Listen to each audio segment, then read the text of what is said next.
ज्ञानजया चक्षुरुन्मिलितं तस्मै श्रीगुरवे नमः। नमामि हृदये श्रीलीलाचलब्धेशयिनं लक्ष्मीशास्त्रलम्बितविमलं कलानिधिं चतुर्विश्वचतुर्विश्वचतुर्विश्वतविस्तव श्रीजायते सोपञ्चदा हृदये नमः।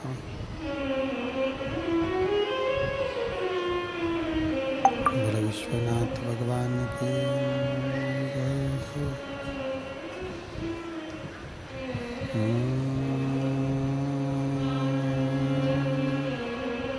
नमः शिवाय। नमः शिवाय। नमः शिवाय।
My boyfriend.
विश्वनाथ भगवान की जय। महाकालेश्वर भगवान की जय।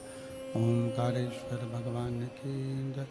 नर्मदेश्वर महादेव की जय। कुबेरेश्वर महादेव की जय। हर हर महादेव। हर हर महादेव। हर हर महादेव। हर काशी विश्वनाथ ओगरदानी त्रिकालदर्शी कैलाशी अविनाशी भगवान शिव, जिनकी पुनीत पावन शिव महापुराण की कथा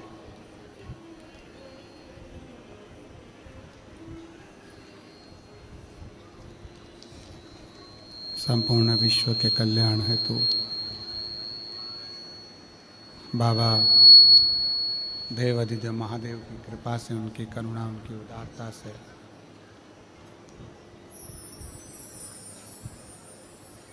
इस पवित्र पावन हालेकोसा की छत्तीसगढ़ की इस पवित्र भूमि पर भगवान देवाधिदेव महादेव की करुणा, कृपा, उनकी उदारता से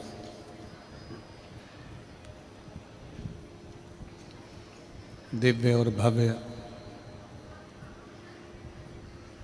शिव महापुराण की कथा श्रवण करने का सौभाग्य मिला है। छत्तीसगढ़ की ये पवित्र भूमि छत्तीसगढ़ महतारी, जहाँ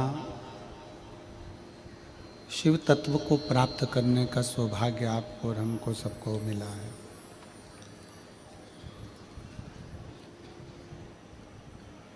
छोटा सा गांव है हालेकोसा, और उस छोटे से गांव में भगवान शिव की कथा, वो भी दूसरी बार, यह कहीं शिव की ही कृपा है और उन्हीं की उदारता है। मैं श्री कथा में विराजमान छत्तीसगढ़ शासन के माननीय मुख्यमंत्री जी श्री विष्णुदेव सहाय जी की धर्मपत्नी श्रीमती कौशल्या देवी जी सहाय यहाँ पर पधारी हैं। प्रत्येक कथा में आपका आगमन होता है और शिव भक्तों में बैठकर कथा का लाभ लेती हैं। कभी भी माननीय मुख्यमंत्री जी की धर्मपत्नी जी का स्वभाव हमने देखा है, अलग से कोई व्यवस्था नहीं कराती हैं। जो व्यवस्था सभी श्रोताओं की होती है, वैसी की वैसी व्यवस्था में आप रहती हैं। एक बार जोरदार ताली बजाकर स्वागत, वंदन, अभिनंदन जो आप यहाँ पधारे। बहुत बहुत साधुवाद, शिव कृपा। कथा के मुख्य यजमान श्री दिनेश साहू, श्रीमती गैशमणि साहू जी, श्री ईश्वर साहू जी, श्रीमती शशि साहू जी, श्री जोधीलाल साहू जी, श्रीमती बसंता साहू जी, श्री तुलाराम साहू जी, श्रीमती मेधवती साहू जी, साहू परिवार हालेकोसा छत्तीसगढ़। एक बार यजमान परिवार के लिए जोरदार ताली बजाकर स्वागत, वंदन, अभिनंदन, जिन्होंने इस कथा का लाभ आप और हमको दिया। और जब तक प्रभु की कृपा ना हो, उनकी करुणा ना हो, उनकी उदारता ना हो, दया ना हो, तब तक हम और आप कहीं भी शिव भक्ति को प्राप्त नहीं कर सकते, भगवान शंकर की अविरल भक्ति को प्राप्त नहीं कर सकते।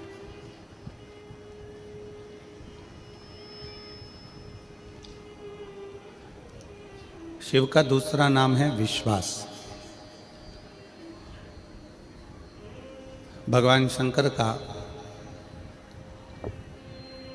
जो दूसरा नाम है वो है विश्वास। चाहे फिर परिवार में हो, भाई में हो, पत्नी में हो, पति में हो, रिश्तेदार में हो, नातेदार में हो, कुटुंब में हो, कबीले में हो, आपका विश्वास, आपका भरोसा वो मूल है।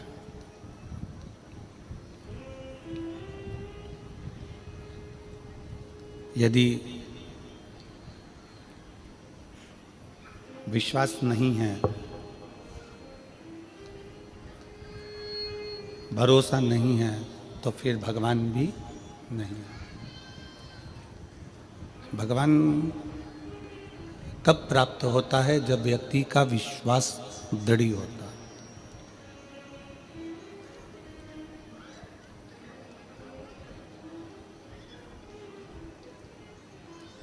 आप एक लोटा जल लेकर भगवान शंकर के मंदिर जा रहे हो, आप एक लोटा जल लेकर भगवान शंकर के नज़दीक जा रहे हो, और यदि आपका भरोसा भगवान पर नहीं है तो वो चढ़ाया गया जल भी व्यर्थ है।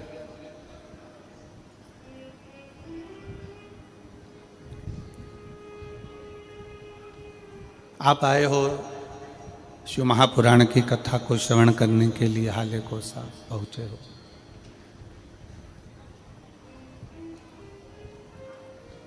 रोड पर, ग्राउंड में, जहाँ जहाँ आप लोग बैठे हैं, कथा का रसतत्व ग्रहण कर रहे हैं, कथा सुन रहे हैं, कथा को श्रवण कर रहे हैं, सुन रहे हैं।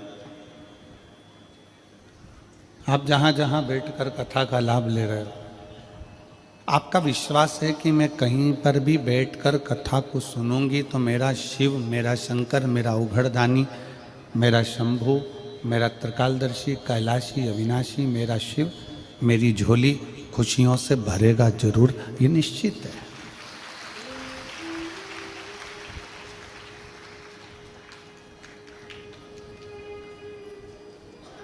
कई लोग ऐसे भी बैठे हुए हैं जिनको हम ये व्यासपीठ नजर ही नहीं आ रही।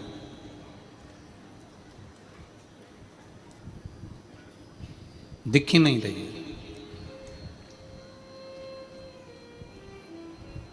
बस आते हैं, कथा सुनते हैं और कथा श्रवण कर कर अपने गंतव्य की ओर चले जाते हैं।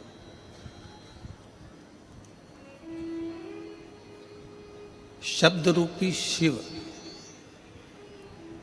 उनके कानों में पहुंच गया।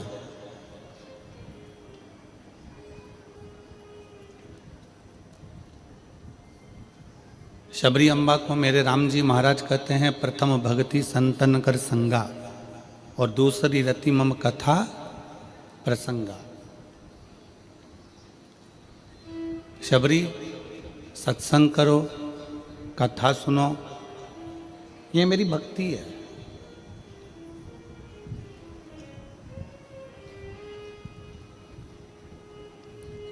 यहां बैठकर आप कौन सी भक्ति कर रहे हो?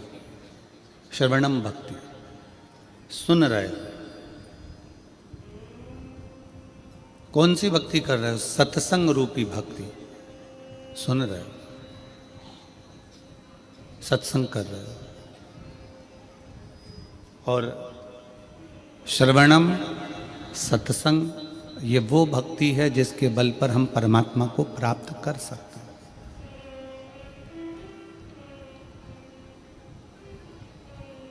हम भगवान को पा सकते हैं।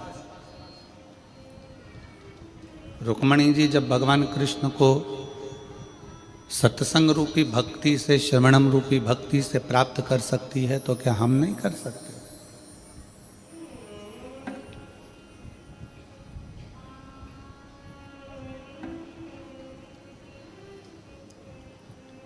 हम जितना कथा को सुनते हैं, हम जितना कथा को श्रवण करते हैं, उतना उतना हम परमात्मा को अपने भीतर उतारते चले, उतना उतना हम भगवान को अपने अंदर उतारते चले जाते।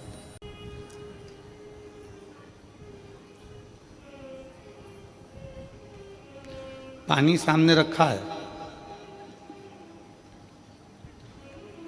उस पानी को देख लोगे तो क्या तुम्हारी प्यास मिट जाएगी?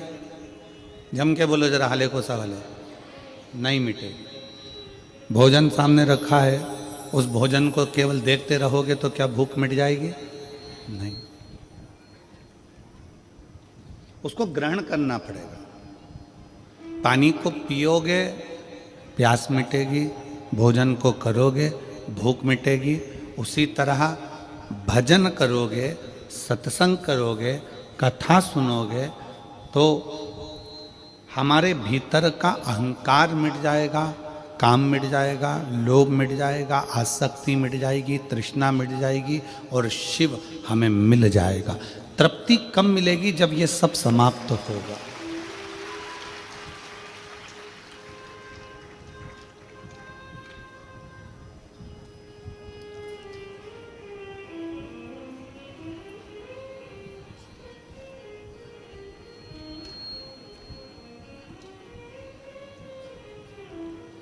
माननीय मुख्यमंत्री जी की धर्मपत्नी जी यहाँ पर बैठी हैं, श्रीमती कौशल्या देवी जी सहाय जी।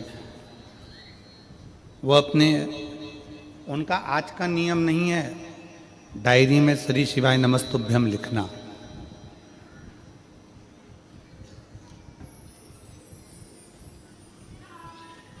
जब माननीय मुख्यमंत्री जी की कुर्सी पर नहीं थे, उसके पहले भी श्रीमती कौशल्या देवी जी सहाय जी ये लेखन लिखती रही हैं, श्री शिवाय नमस्तुभ्यम, श्री शिवाय नमस्तुभ्यम। हमने एक बार इनसे पूछा,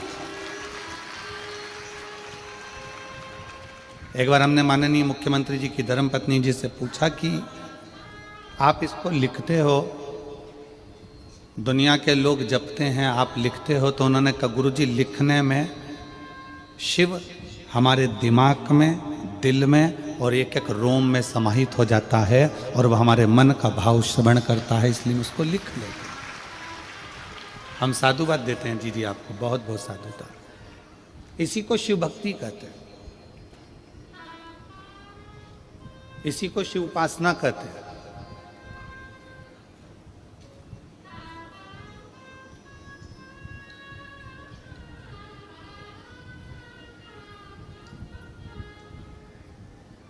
कई लोग ऐसे भी हैं इस छत्तीसगढ़ की धरा पर जो अपने शरीर पर राम राम राम राम राम राम राम लिख लेते हैं, राम में इतने डूब गए।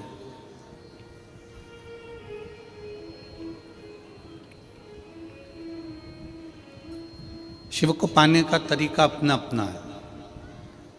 बस शिव को एक चीज पसंद नहीं है, वो तुम्हारा दिखावा।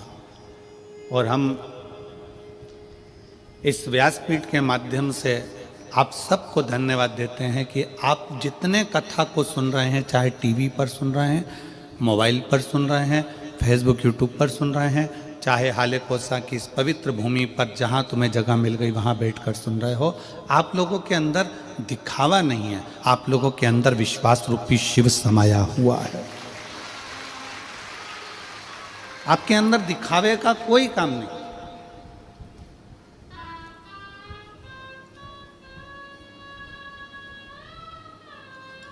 बाकी की जितनी कथा होती है ना, उसमें बैठने के लिए लोगों को गादी लगाना पड़ती है, चादर लगाना पड़ती है, आसन लगाना पड़ता है, कालीन बिछाना पड़ता है, कुर्सियां देना पड़ती है, सोफे देना पड़ते हैं, पूरी व्यवस्था करना पड़ती है।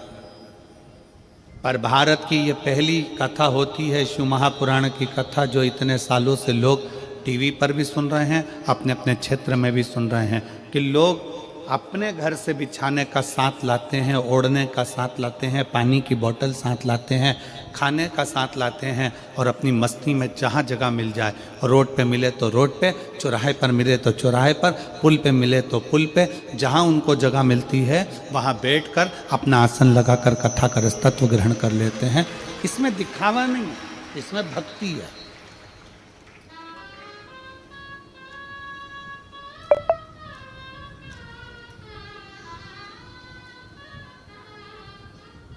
व्यासपीठ दिखे नहीं और तो भी आप कथा सुन रहे हो, ये आपके भीतर की श्रवण भक्ति है। शबरी अम्बा ने अपने कानों से सुना था, गुरु मातंग बाबा ने कह दिया था कि राम आएंगे, तो उनके कानों में ये बैठ गया कि राम आएंगे, मतलब सत्संग सुन लिया, कथा सुन ली कि आएंगे तो आएंगे।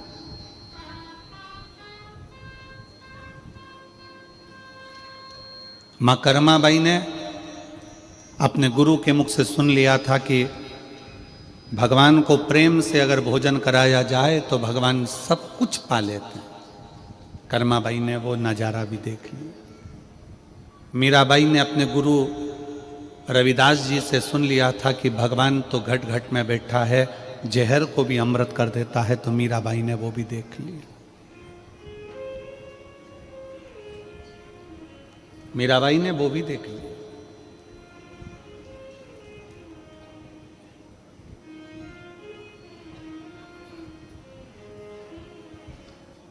कोई कहता है कि केदारनाथ जाना पड़ेगा, शंकर जी मिल जाएंगे। कोई कहता है सीहोर जाना पड़ेगा, शंकर जी मिल जाएंगे। कोई कहे उज्जैन जाना पड़ेगा, शंकर जी मिल जाएंगे। कोई कहे काशी जाना पड़ेगा, शंकर जी मिल जाएंगे। कोई कहे त्र्यंबकेश्वर जाना पड़ेगा, शंकर जी मिल जाएंगे। कोई कहे नर्मदा के घाट जाना पड़ेगा, शंकर जी मिल जाएंगे। शिव महापुराण की कथा कहती है शंकर तो तुम्हारे दिल में बैठा है, एक बार दिल से घर में बैठ कर भी पुकारोगे तो शंकर मिल जाएगा। वो दूर नहीं है, उसमें दूरी है ही नहीं। आप शिव को जहां बैठकर पुकारोगे शिव तुम्हारे पास में।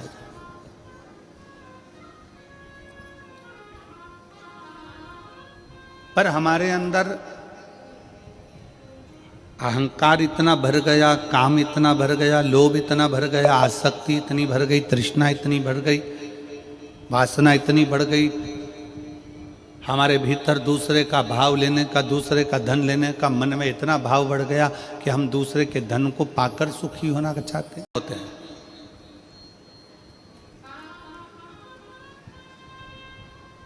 जैसे कपड़े की वैरायटी होती है उसी तरह चोटों की भी वैरायटी होती है।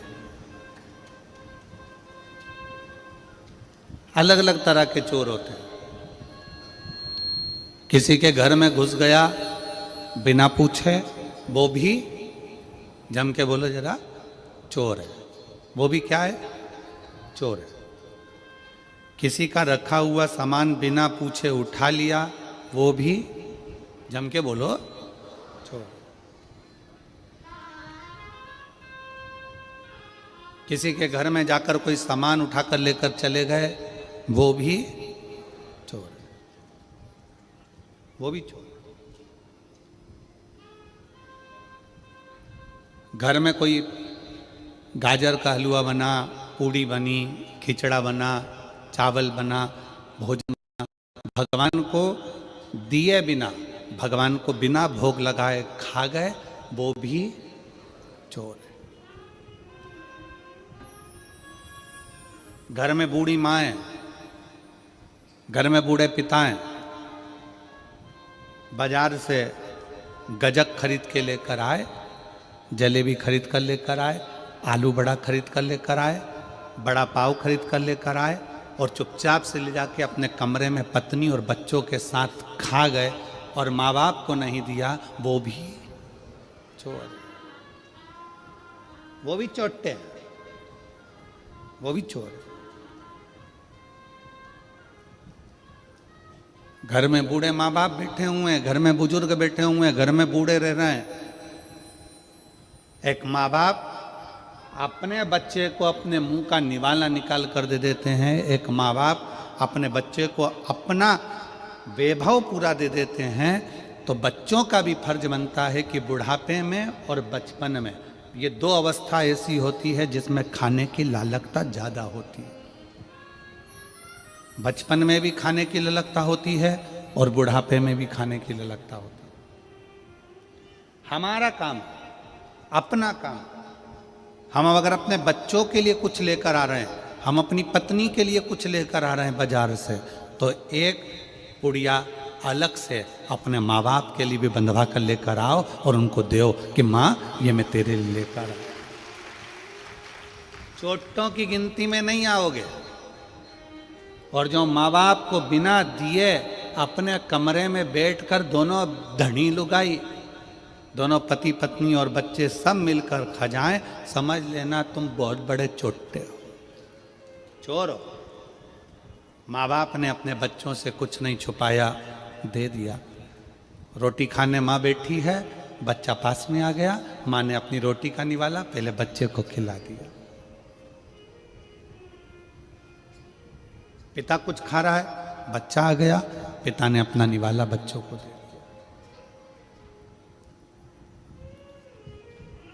अब हमारा फर्ज है, अब हमको चाहिए कि हमारे माँ बाप बूढ़े हो गए हैं, हमारे माँ बाप बुजुर्ग हो गए हैं, तो उनको भी बुढ़ापे में कुछ ना कुछ खाने की ललकता बनेगी, उनके भी हृदय में भाव आता है कि मैं कुछ खाऊं। शरीर से बनता नहीं है तो बहुओं से कह सकते नहीं है। अपना फर्ज है कि जब बाजार से अपनी पत्नी के लिए कुछ खरीद कर ला रहे हो, बाजार से अपने बच्चों के लिए कुछ खरीद कर लेकर आ रहे हो, तो अपने बूढ़े माँ बाप के लिए भी अलग से थोड़ा सा पैक करा कर लेकर आओ और उनको बंद एक पुड़िया बनाकर एक अलग से लेकर आकर उनको कहो, माँ ये मैं तेरे लिए गजक लेकर आया हूँ, माँ मैं तेरे लिए गाजर का हलवा लेकर आया हूँ, माँ मैं तेरे लिए ये लेकर आया हूँ। बुजुर्ग खाता कम है, अपने बेटे का स्वभाव देखकर, बहू का स्वभाव देखकर आशीर्वाद देता ज्यादा है, आशीर्वाद ज्यादा देता है।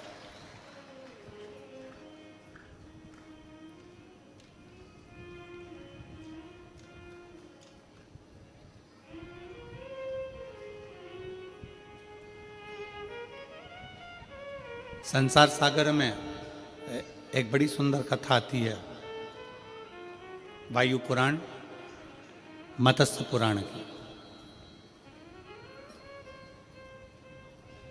वायु पुराण में, मत्स्य पुराण में ऋषि नेध्रुव का चरित्र आता है।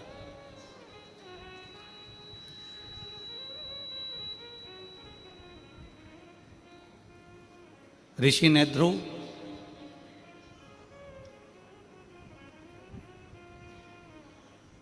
जो भगवान शंकर की आराधना में लीन रहते थे, शिव की भक्ति में लीन है। उनकी धर्म पत्नी का नाम था सुमेधा।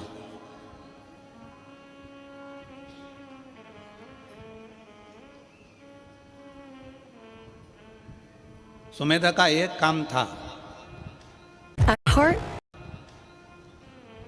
कोई भी पत्ता सुमेधा पेड़ पे से तोड़ लेती थी और उस पर शंकर के शिवलिंग की आकृति बनाती थी। जैसे ये दीदी श्री शिवाय नमस्तुभ्यम लिखती हैं, वैसे उसका नियम था सुमेधा का। किसी भी वृक्ष की पत्ती को तोड़ लेती है और उस पर शंकर जी की आकृति बनाती, शिव की आकृति।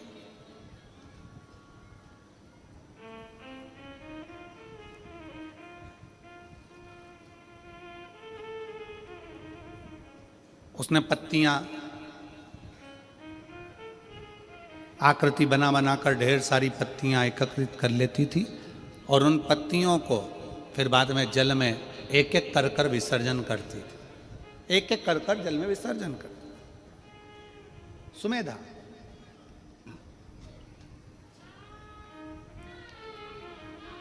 नेध्रुव ऋषि की धर्म पत्नी सुमेधा कोई भी पत्ती मिल जाती, उस पर चंदन से, अबीर से, गुलाल से, जो उसके पास में होता उससे उस पर वो शिवलिंग बना लेती।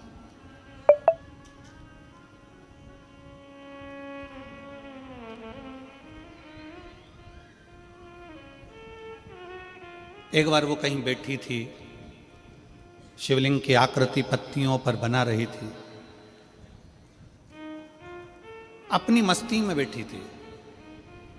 एक विधवा लेडीज, एक बेधव्य महिला स्त्री बहुत दुखी थी, जिसका नाम था शारदा। वायु पुराण का यह चरित्र है, मत्स्य पुराण में भी इस चरित्र का वर्णन आया है।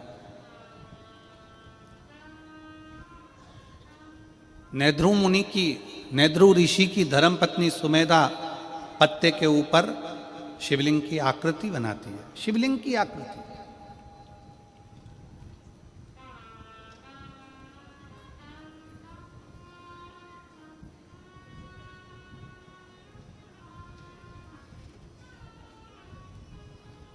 एक वेधव्य स्त्री जिसका पति उसको छोड़कर चले गया, प्राण छूट गए उसके, घर में 4 बच्चे हैं छोटे छोटे, उन बच्चों का पालन करना है उसको, उसके पास में धन नहीं, उसके पास में वैभव नहीं है।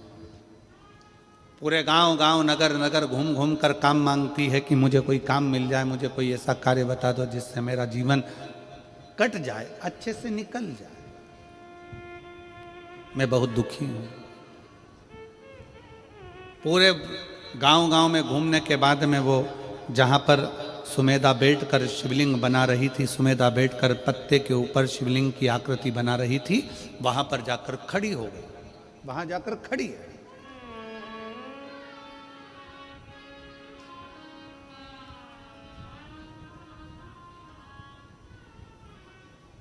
एक दिन हो गया, 2 दिन हो गया, 3 दिन हो गया, 4 दिन हो गया, 5 दिन हो गए, रोज आ जाती शारदा, रोज खड़ी हो जाती, केवल खड़ी हुई शिवलिंग की आकृति बना रही है सुमेधा और उसको देख रही है।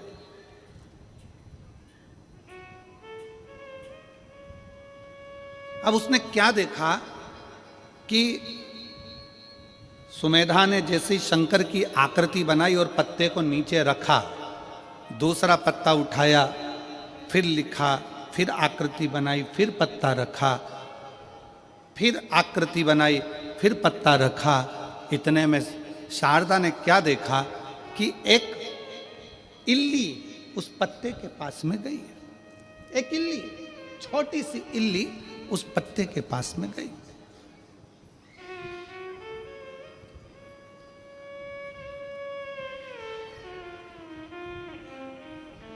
और शारदा देख रही है कि वो इल्ली पत्ते के पास में जाती है और पत्ता उसने धीरे धीरे धीरे धीरे खाना प्रारंभ किया। पत्ता उसने धीरे धीरे खाना प्रारंभ किया।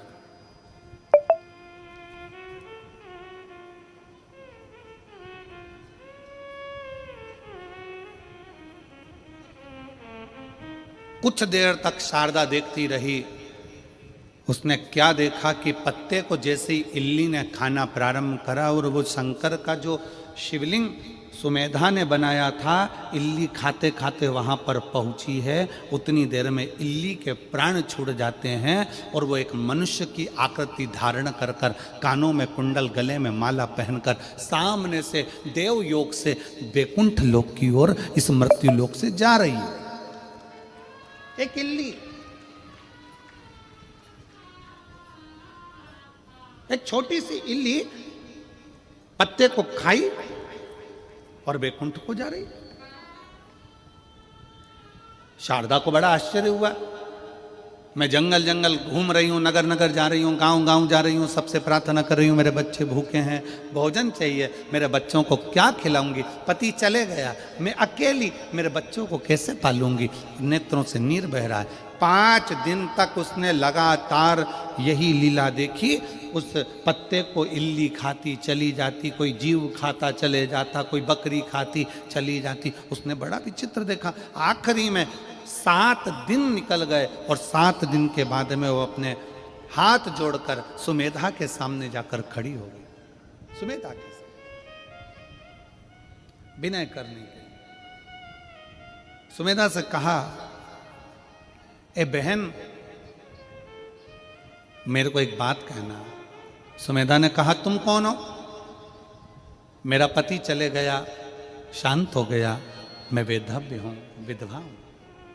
मेरा नाम शारदा है, मेरे 4 बच्चे हैं, भूखे हैं, भोजन नहीं मिलता, जगह जगह जाकर काम करती हूं, कुछ उठा लाती तो अपने बच्चों को खिला दे।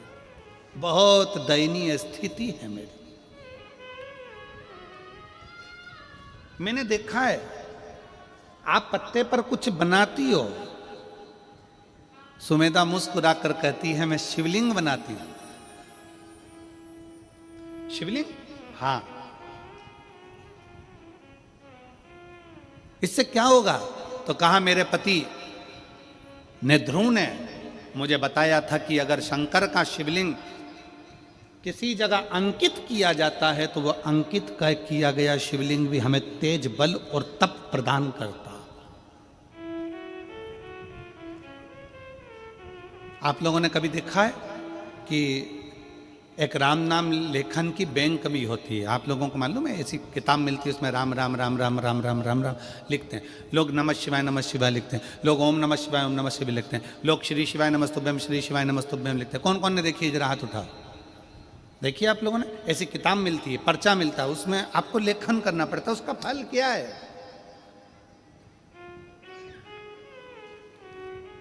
भारत की भूमि पर कई लोग राम नाम लेखन करते हैं, भारत की भूमि पर कई लोग शिव नाम लेखन करते हैं, भारत की भूमि पर कई लोग भगवान शंकर का नाम, भगवान राम का नाम, भगवान कृष्ण का नाम लेखन करते हैं। उसका फल क्या? का नाम लेखन करते हैं, उसका फल क्या? तो कहा उस लेखन का फल यह है कि आप अगर जंगल में जाकर, वन में जाकर कहीं तप साधना नहीं कर सकते, क्योंकि तप साधना करने के लिए भी एकाग्रता चाहिए और लिखने के लिए भी एकाग्रता की जरूरत होती है। अगर आप कहीं वन में जाकर तप साधना नहीं कर सकते तो एक कॉपी पर आप भगवान का जब नाम लिखते हैं तो आपका दिल और दिमाग एकाग्र हो जाता है, भगवान की चरणारविंद में चला जाता है। वो तप के बराबर है, वो साधना के बराबर है। भारत की भूमि पर जितने लोग राम नाम लिखते हैं, लेखन करते हैं, कृष्ण नाम लिखते हैं, लेखन करते हैं, शिव नाम लिखते हैं, लेखन करते हैं, नमः शिवाय लिखते हैं, लेखन करते हैं, शंकर का मंत्र लिखते हैं, लेखन करते हैं, उन सब के चरणों को नमन करता हूं, क्योंकि आप भले वन में जाकर तप नहीं कर सकते, साधना नहीं कर सकते, पर लेखन करने में चित्त मन एकाग्र हो जाता है। फिर भगवान उसको तप साधना में गिन लेते हैं, क्योंकि इसने अपने मन को कंट्रोल कर लिया, अपनी इंद्रियों को कंट्रोल कर लिया। साधना करिए इसमें,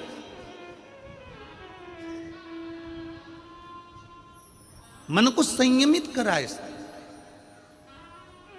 मैं धन्यवाद देता हूं राम नाम लेखन वालों को, मैं धन्यवाद देता हूं शिव नाम लेखन वालों को, मैं धन्यवाद देता हूं कृष्ण नाम लेखन वालों को, जो लिखते रहते हैं, लेखन करते, केंद्रित कर रहे हैं। सुमेधा कहती है मेरे पति ने मुझे बताया था कि शिव नाम अंकित करना है, मैंने भगवान शंकर का शिवलिंग अंकित करा है।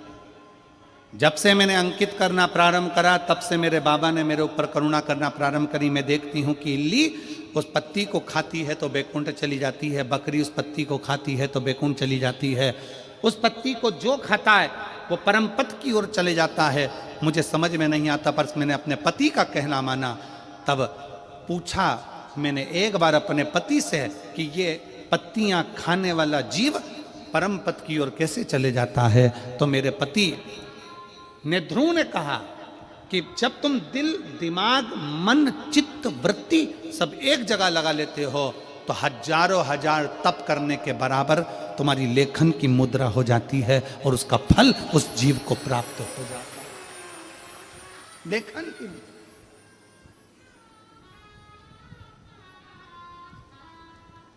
उसका फल प्राप्त हो जाता है। शारदा ने कहा मैं बड़ी दुखी हूं, मैं क्या करूं? सुमेधा ने कहा कि मैं नहीं बता सकती, पर मेरे पति ने ध्रुव के पास तुम जाओ, उससे विनय करो, वो तुम्हें जरूर मार्ग बताएगा। उसने मुझे मार्ग बताया है तो तुम्हें भी बताएगा। जाओ तुम जाकर बात करो।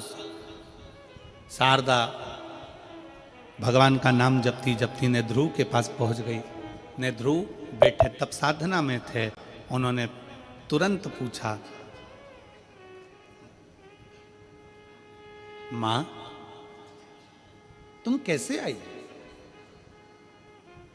दीदी, जीजी, बेटी तुम कैसे आई?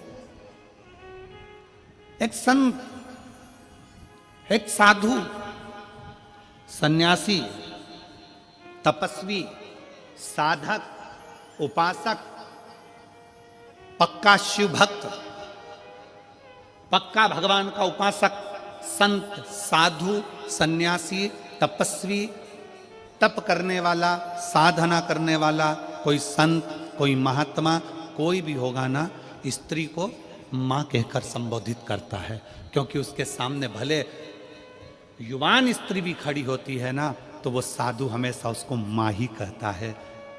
कोई बेटी खड़ी है ना तो उसको बेटी कहकर पुकारता है, पर उसके नाम से कभी संत साधु किसी स्त्री को नाम से नहीं पुकारता, उसको मां संबोधन देगा। भगवान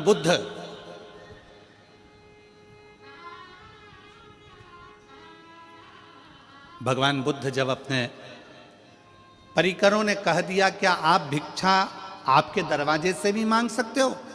गौतम बुद्ध अपनी धर्म पत्नी के दरवाजे पर पहुंच गए। दरवाजा पर जाकर अलख लगाई। बुद्ध ने, गौतम बुद्ध ने जब अलख लगाई, कहा मां भिक्षाम देहि, भिक्षाम देहि। गौतम बुद्ध जी की धर्म पत्नी निकल कर बाहर आ गई, अपने पति को देखती है और कहती है तुम मुझे मां कह रहे हो, तुम मुझे मां, आप मुझे मां का संबोधन दे रहे हो।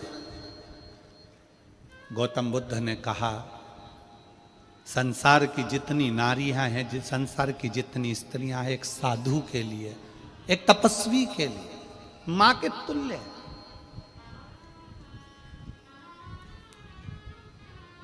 वो माता के तुल्य है, मां के तुल्य है। और तुम मेरी माता हो।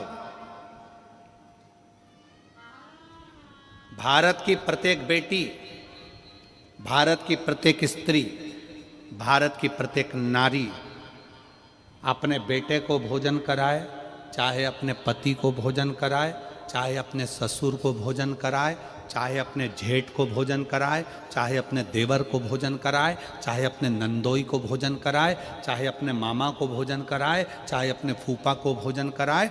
जिस समय पर घर की स्त्री भोजन परोसती है, जिस समय पर घर की स्त्री भोजन बनाती है, चाहे वे बेटी हो, चाहे वो बहू हो, चाहे वो माँ हो, घर की स्त्री जब भोजन बनाती है, भोजन परोसती है, उस समय पर वो पत्नी नहीं रहती है, उस समय पर वो एक माँ का स्वरूप हो जाती है, अन्नपूर्णा का स्वरूप हो जाती है।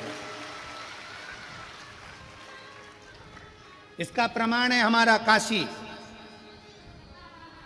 इसका प्रमाण है हमारी काशी की भूमि, जहां पर भगवान शंकर को पूरे विश्व का भरण पोषण करना है, पूरे विश्व का पेट भरना है, तो वह अपनी धर्म पत्नी पार्वती से भिक्षा मांगकर कहते हैं मां अन्नपूर्णा, हे मां अन्नपूर्णा अन्न दीजिए। पार्वती जी आश्चर्य में पड़ गई, तुम मुझे मां कह रहे हो? शिव, मैं आपकी अर्धांगिनी हूं, आप आज्ञा करो ना। शंकर कहते हैं मां अन्नपूर्णा भिक्षा दीजिए। अन्नपूर्णे सदा पूर्णे शंकर प्राण वल्लभे, हे मां कृपा करिए, आप हमको भिक्षा दीजिए। पार्वती जी कहती हैं मैं तुम्हारी अर्धांगिनी हूं, मैं तुम्हारी पत्नी, और तुम मुझे मां कहकर संबोधित कर रहे हो? मां?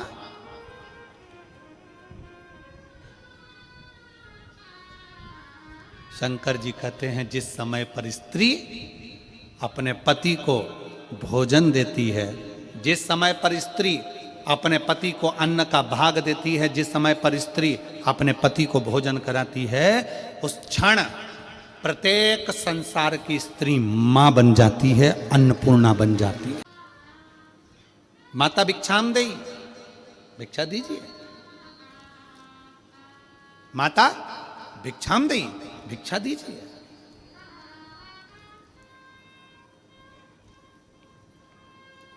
संसार में जितने संत हैं, जितने साधु हैं, जितने सन्यासी, जितने तपस्वी, जितने साधक, जितने उपासक, कभी नाम लेकर नहीं बोलेंगे। दीदी कर कर बोलेंगे, जीजी कर कर बोलेंगे, बेटी कर कर बोलेंगे, मां कर कर बोलेंगे। माता का संबोधन दे देंगे, अम्मा, मां का संबोधन, आई संबोधन कर कर बोलेंगे। संत की श्रेष्ठता इसी में, संत की श्रेष्ठता सबसे ज्यादा इसी में है कि वो संबोधन जब दे तो एक नारी को माता का संबोधन दे। कितना सुंदर कहा है। एक बेटा अपनी मां के साथ रोज प्रवचन में जाता था, और प्रवचन में मां संत से कहती थी बाबा मुझे आपको अकेले में मिलना है। संत अकेले में नहीं मिलता।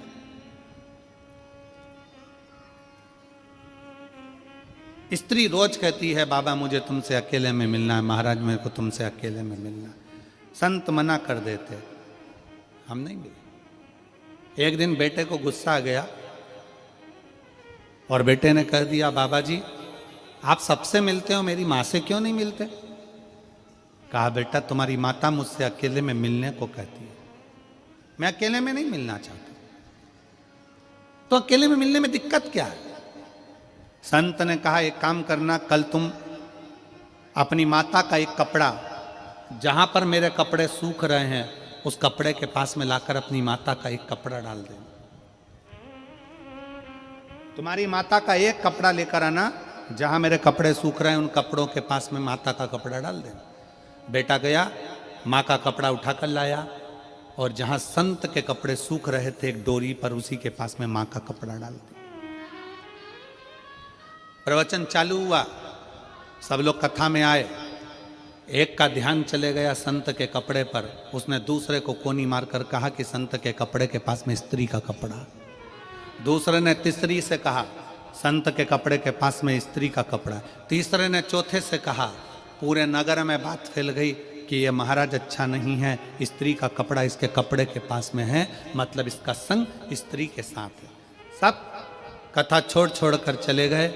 अकेले महाराज वो बच्चे को जाता हुआ देखा तो महाराज ने बुलाकर कहा, देख बेटा, तेरी माँ का केवल एक कपड़ा मेरे कपड़े के पास में आया तो लोगों की दृष्टि बदल गई। अगर तेरी माँ से मैं अकेले में मिल लेता तो लोगों के विचार बदल जाते हैं। संत, साधु, सन्यासी, तपस्वी, साधक, उपासक, जितने बड़े बड़े तपस्वी होते हैं ये स्त्री से दूरी बनाकर संबोधन देंगे तो माता का संबोधन देंगे। ए मेरी जीजी हो, ए मेरी बेटी हो, ए मेरी माता हो, मां का संबोधन।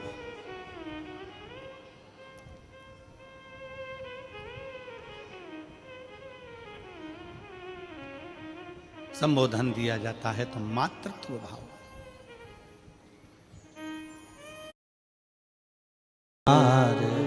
हमने देख लिया सब मतलब के यार, हमने देख लिया झूठे नाते झूठे रिश्ते, झूठे नाते झूठे रिश्ते, अरे झूठा है संसार, हमने देख लिया सब मतलब के यार, हमने देख लिया।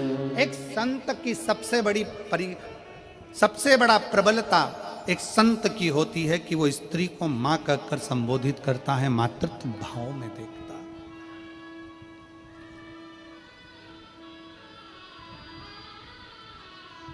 एक संत की सबसे बड़ी प्रबलता होती है वो भोजन को बहुत अधिक मात्रा में नहीं पाता,